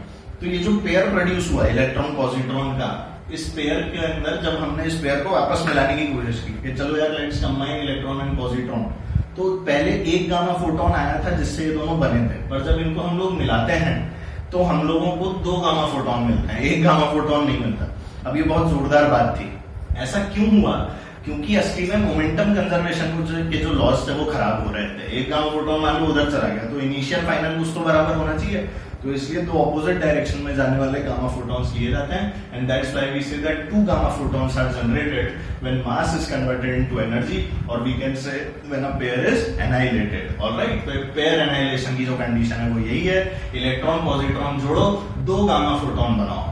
एक नहीं, कितने बनाने हैं, 2। लोगों को इससे कंफ्यूजन होता है कि सर वहां तो एक गामा फोटॉन था, उसी से इलेक्ट्रॉन पॉजिट्रॉन बना दिया, अब यहाँ भी इनको मिलाओ तो एक गामा फोटॉन बनाओ। तो ऐसा नहीं है, 2 गामा फोटॉन बनते हैं, इस बात को हमें याद रखना है, ठीक है। और किस कारण से ऐसा करना पड़ता है, मोमेंटम कंजर्वेशन के लॉ को वैलिड करने के लिए। देखो कंजर्वेशन लॉज को वैलिडिटी देने के लिए बहुत सारी चीजें करनी पड़ी साइंटिस्ट लोगों को। असली में तो वो मीजॉन्स, बोसॉन्स, पता नहीं क्या क्या निकालते रहते हैं, बेरियॉन्स वगैरह, बहुत सारी चीजें होती हैं, पर उस डिटेल में अपने को जाना नहीं है, उस गली बिल्कुल भी अपने को कदम नहीं रखना। देखो हमको भी डर लगता है और आपको भी लगना चाहिए, ठीक है। आइए तो लेट्स सी अ क्वेश्चन। तो calculate the energy release, energy release बतानी है। 1 किलो यूरेनियम 235 के फ्यूजन में कितनी एनर्जी निकली जब 1 किलो यूरेनियम 235 का फ्यूजन हुआ और 1 किलो H11 का क्या हुआ, फ्यूजन हुआ। तो भाई एक का तो मैं फिजन कर रहा हूँ, एक का मैं क्या कर रहा हूँ, फ्यूजन। तो सबसे पहले तो इसकी एनर्जी देख लेते हैं। अब आप लोगों को याद होगा मैंने जूल्स में और इलेक्ट्रॉन वोल्ट्स में अभी अभी फिजन में निकलवा के आया था, तो 5 से मल्टीप्लाई किया था 1.6 को, तो देखो 8 × 10⁻10 ये जूल वाली एनर्जी, ठीक है। 1 ग्राम की थी, 1 ग्राम से अब मुझे 1 किलो की चाहिए, 1 किलो की चाहिए तो ग्राम की जगह 10⁻3 से मल्टीप्लाई कर दे, 1000 ग्राम, तो 10⁻3 से मल्टीप्लाई किया तो जूल में कितनी आ गई, 5 × 10⁻13 जूल्स। तो बहुत ही इजी हो गया। ये एक्सप्रेशन अगर मैं याद रखूं तो मुझे हमेशा फायदा होता है। डायरेक्ट एक्सप्रेशन है, याद रखें, पहले क्वेश्चन आ चुका है, ठीक है। अच्छा, इसी को जब मैं मेगा इलेक्ट्रॉन वोल्ट्स में चेंज करता हूं तो चेंज करने पर ये जो एक्सप्रेशन वहां का था शायद आपको याद होगा, यहाँ पर कितना आ गया, 5 × 10⁻26 मेगा इलेक्ट्रॉन वोल्ट। सिर्फ मास वहां 1 ग्राम लिया गया था, यहाँ कितना लिया गया है, 1 kg लिया गया है। 1 kg मास के कारण यहाँ पर जो वैल्यू है वो चेंज होकर कितनी हो गई, 5 × 10⁻26 मेगा इलेक्ट्रॉन वोल्ट। जल्दी से फिजन वाले जो नोट्स हमने खोल के देख लो, आपको अभी के अभी समझ आ जाएगा कैसे आएगा, ठीक है। वाला फॉर्मूला याद है ना, m × Na/mw मल्टीप्लाइड बाय 200। याद करो जल्दी से। हाँ सर याद आ गया, बिल्कुल ये वही वाले फॉर्मूले से आएगा, ठीक है। चलो आगे देख लेते हैं। अब 1 किलो H11 की बारी है।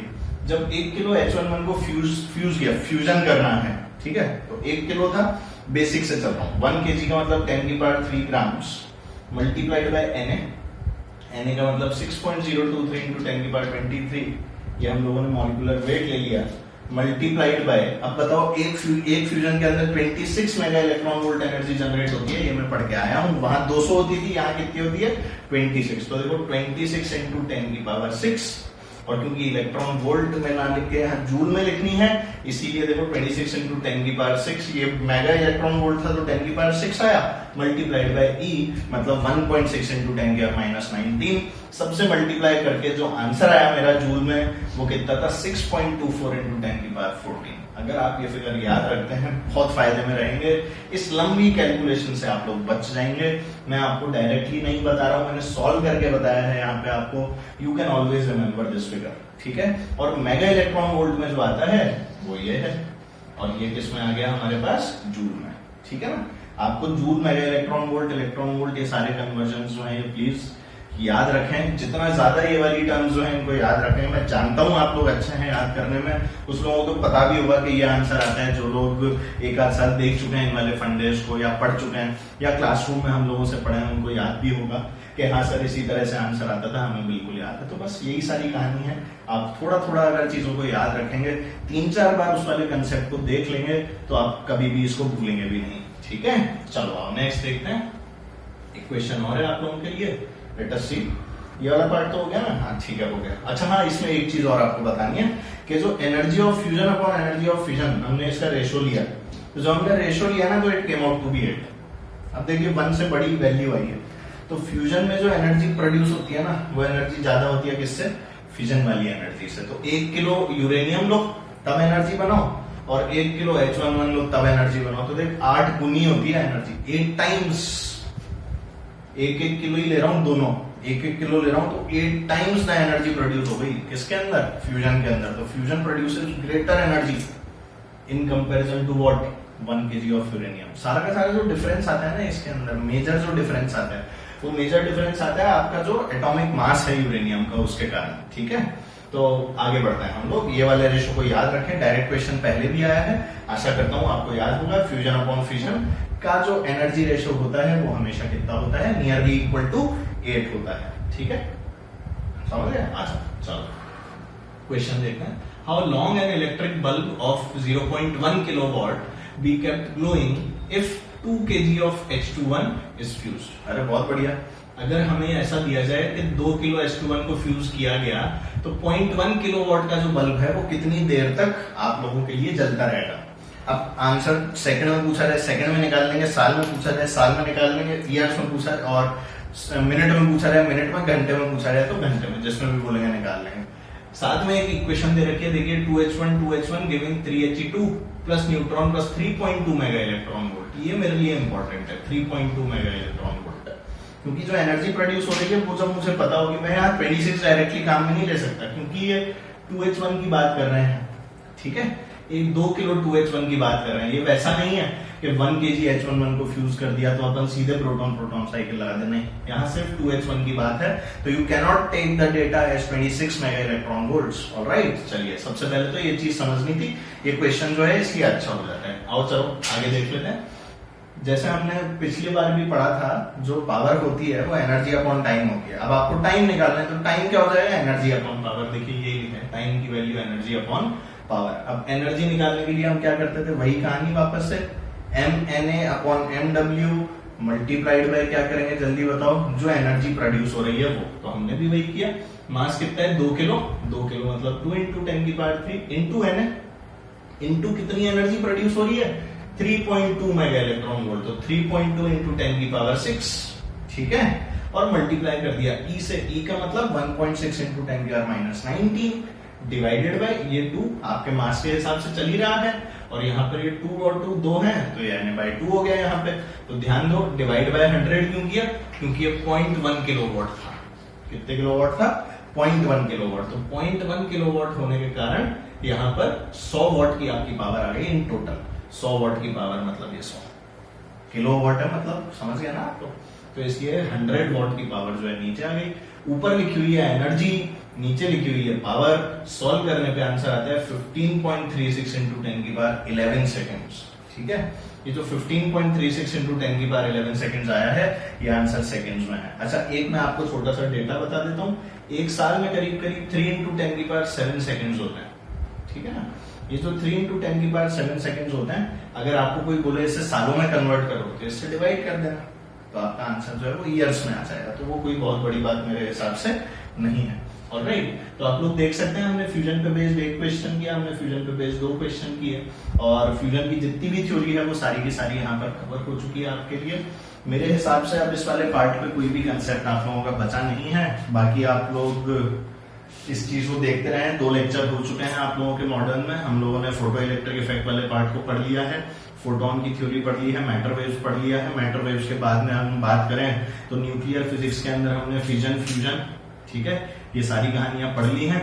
नॉर्मल न्यूक्लियर फिजिक्स के अंदर जो जो चीजें होती हैं सारी चीज हमने पढ़ी, न्यूक्लियर फोर्सेस वगैरह के बारे में। अब जो हम लोग आगे बढ़ेंगे वो रेडियो एक्टिविटी की तरफ जाएंगे, जिसमें अल्फा, बीटा, गामा डिके और इसके अलावा जो रेडियो एक्टिविटी के लॉज हैं उनको पढ़ते हुए इस चैप्टर को समाप्त करेंगे। ऑलराइट, तो नेक्स्ट क्लास के लिए स्टे ट्यून्ड। लेक्चर 3 बिल्कुल छोड़े नहीं, ये चैप्टर खत्म करने के लिए अगला लेक्चर बहुत ही इंपॉर्टेंट है, उसको अटेंड करें। अपने आप को नीचे दिए गए लिंक के ऊपर रजिस्टर करें और बने रहें हमारे साथ। घर पे रहें, सेफ रहें।